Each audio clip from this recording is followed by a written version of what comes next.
ഇന്ത്യക്കരയെ ഒന്നടങ്കം കണ്ണീരിലാഴ്ത്തിയിരിക്കുകയാണ് അഹമ്മദാബാദ് ആകാശ ദുരന്തം. സമീപകാലത്ത് ഇന്ത്യയിൽ നടന്ന ഏറ്റവും വലിയ വിമാന അപകടം കൂടിയാണിത്. മാത്രമല്ല, ലോകത്ത് തന്നെ സമീപ ദിവസങ്ങളിൽ നടന്ന വ്യോമയാന ദുരന്തം കൂടിയാണ്. ഇതിൽ കേരളവും കരളലിയുന്ന അല്ലെങ്കിൽ കണ്ണീരിലാഴ്ത്തുന്ന നിലയിലേക്കാണ് മാറിയിരിക്കുന്നത്. കാരണം മലയാളിയും മരിച്ചിട്ടുണ്ട് ഇതിൽ. അതിൻ്റെ ദുഃഖകരമായ വാർത്തകളാണ് പുറത്തു വരുന്നത്. ദുരന്തത്തിൻ്റെ ആഴവും വ്യാപ്തിയും എത്രത്തോളം ഉണ്ട് എന്നുള്ളതാണ് ഈ വാർത്ത സൂചിപ്പിക്കുന്നത്. വിമാന അപകടത്തിൽ മരണപ്പെട്ടത് മലയാളിയായ തിരുവല്ല സ്വദേശി കൂടിയായ രഞ്ജിത ഗോപകുമാരൻ നായരാണ്. ജില്ലാ കളക്ടറായിരുന്നു ഇക്കാര്യം ഔദ്യോഗികമായി അറിയിച്ചത്. പത്തനംതിട്ട തിരുവല്ല പുല്ലാട്ട് സ്വദേശിയാണിവർ. ലണ്ടനിൽ ജോലി ചെയ്യുന്ന രഞ്ജിത നാട്ടിൽ സർക്കാർ ജോലി ലഭിച്ചപ്പോൾ ഇതിൽ പ്രവേശിക്കുവാനായി എത്തിയതായിരുന്നു. സർക്കാർ ജോലിയിൽ നിന്ന് അവധിയെടുത്ത ശേഷം ലണ്ടനിലേക്ക് മടങ്ങുമ്പോഴാണ് അപകടമുണ്ടായത്. ലണ്ടനിലെ ജോലി സ്ഥലത്തേക്കുള്ള യാത്രയ്ക്കായി ഇന്നലെയാണ് രഞ്ജിത വീട്ടിൽ നിന്നും പോയത്. ഇവർ വിമാനത്തിലുണ്ടായിരുന്നു എന്നതാണ് വിമാന അധികൃതർ തിരുവല്ലയിലെ ബന്ധുക്കളെ വിളിച്ചറിയിച്ചത് എന്നതാണ് പ്രാദേശിക പൊതുപ്രവർത്തകർ വിവരിക്കുന്ന അല്ലെങ്കിൽ സ്ഥിരീകരിച്ചിരിക്കുന്നത്. ഇന്നലെ തിരുവല്ലയിൽ നിന്ന് രഞ്ജിത ചെന്നൈയിലേക്ക് ട്രെയിൻ മാർഗമാണ് പോയത്. അവിടെ നിന്ന് അഹമ്മദാബാദിലേക്ക് വിമാനത്തിൽ പോയി. അവിടെ നിന്നുകൊണ്ടാണ് അപകടത്തിൽപ്പെട്ട വിമാനത്തിൽ ലണ്ടനിലേക്ക് പോകാനായിരുന്നു നിശ്ചയിച്ചിരുന്നത്. പാസഞ്ചേഴ്സ് ലിസ്റ്റിൽ രഞ്ജിതയും ഉണ്ടായിരുന്നു. മാത്രമല്ല, രഞ്ജിത ലണ്ടനിലാണ് ജോലി ചെയ്യുന്നത്. നാട്ടിൽ സർക്കാർ ജോലി ലഭിച്ചതിൻ്റെ അടിസ്ഥാനത്തിലാണ് അവർ നാട്ടിലേക്ക് എത്തിയത്. ജോലിയിൽ പ്രവേശിച്ച ശേഷം അവധിക്ക് അപേക്ഷ നൽകിക്കൊണ്ട് ലണ്ടനിലേക്ക് ജോലി രാജിവെക്കാനായി പോയതായിരുന്നുവെന്നാണ് തിരുവല്ലയിലെ ഈ പൊതുപ്രവർത്തകനായ അനീഷ് എന്ന വ്യക്തി ഇപ്പോൾ പുറത്തുവിട്ട വിവരങ്ങളുടെ അടിസ്ഥാനത്തിൽ മനസ്സിലാക്കാൻ സാധിക്കുന്നത്. അപകടത്തിൽപ്പെട്ടു എന്ന വിവരമാണ് പിന്നീട് ലഭിച്ചത്. അമ്മയും അതുപോലെ തന്നെ 10ലും 7ലും പഠിക്കുന്ന 2 മക്കളുമാണ് രഞ്ജിതയ്ക്ക് ഉള്ളത്.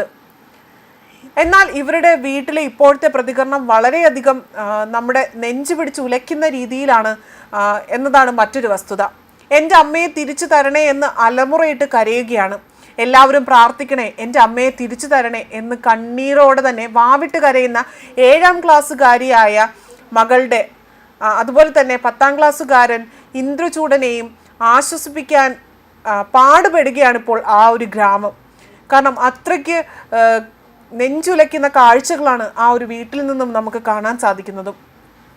അഹമ്മദാബാദിലെ വിമാന ദുരന്തത്തിൽ പത്തനംതിട്ട സ്വദേശിനി രഞ്ജിത നായരും ഉൾപ്പെട്ടിട്ടുണ്ട് എന്ന വാർത്ത വളരെ നടുക്കത്തോടു കൂടിയാണ് ആ കുടുംബം കേട്ടത്. മാത്രമല്ല, ആ ഗ്രാമം മുഴുവനും ഈ ഒരു വാർത്തയുടെ നടുക്കത്തിലാണിപ്പോൾ. വാർത്ത അറിഞ്ഞെത്തിയ കുടുംബാംഗങ്ങളും നാട്ടുകാരും രഞ്ജിതയുടെ കുട്ടികളെയും അമ്മയും എങ്ങനെ ആശ്വസിപ്പിക്കും എന്ന വേവലാതിപ്പെട്ട് ആശ്വസിപ്പിക്കാൻ വേണ്ടി പാടുപെടുന്ന കാഴ്ചയാണ് ആ വീട്ടിൽ നിന്നും കാണാൻ സാധിക്കുന്നത്. വീടിൻ്റെ അത്താണിയായിരുന്നു രഞ്ജിത. 2 കുട്ടികളുടെയും അമ്മയായിരുന്നു. അതുപോലെ തന്നെ ഈ 2 കുട്ടികളെയും അമ്മയും സ്വന്തം അമ്മയെ നോക്കിയിരുന്നതും രഞ്ജിത തന്നെയായിരുന്നു. കുട്ടികളും അമ്മയും നാട്ടിലായതുകൊണ്ട് തന്നെ വിദേശത്തെ ജോലി ഉപേക്ഷിച്ചിട്ട് നാട്ടിൽ തന്നെ സ്ഥിരതാമസമാക്കാനായിരുന്നു രഞ്ജിതയുടെ തീരുമാനമെന്നും പ്രദേശവാസികൾ വ്യക്തമാക്കുന്നുണ്ട്. പഴയ വീടിന് തൊട്ടടുത്തായി തന്നെ പുതിയൊരു വീടും ഇവർ ഇപ്പോൾ നിർമ്മിക്കുന്നുണ്ട്. എന്നാൽ പണി തീരും മുൻപേ തന്നെ ദുരന്തം രഞ്ജിതയുടെ ജീവനെടുത്തു എന്നതാണ് മറ്റൊരു വളരെ വേദനാജനകമായ ഒരു കാര്യം. ഏതാനും ദിവസത്തെ അവധിക്ക് വേണ്ടിയിട്ടാണ് രഞ്ജിത നാട്ടിലേക്ക് എത്തിയത്. കുട്ടികളുടെയും അതുപോലെ അമ്മയുടെയും ഒക്കെ ഒത്ത് സന്തോഷ നിമിഷങ്ങൾക്ക് ശേഷമായിരുന്നു കഴിഞ്ഞ ദിവസം ഉച്ചയോടുകൂടി തന്നെ രഞ്ജിത വീട്ടിൽ നിന്നും യാത്ര തിരിച്ചത്. എന്നാൽ ആ യാത്ര എന്നേക്കുമായുള്ളൊരു യാത്രയാകും എന്ന് ആരും തന്നെ വിചാരിച്ചില്ല. തുടർന്ന് ചെന്നൈയിലെത്തി അവിടെ നിന്നുകൊണ്ട് അഹമ്മദാബാദിലേക്കും പോവുകയാണ് ഉണ്ടായത്. എന്നാൽ മണിക്കൂറുകൾക്കുള്ളിൽ തന്നെ എല്ലാം മാറി മറിയുന്ന അവസ്ഥയിലേക്കാണ് പിന്നീട് കാര്യങ്ങൾ എത്തിയത്. വ്യാഴാഴ്ച ഉച്ചയോടെയാണ് അഹമ്മദാബാദിൽ എയർ ഇന്ത്യയുടെ വിമാനം തകർന്നു വീഴുന്നത്.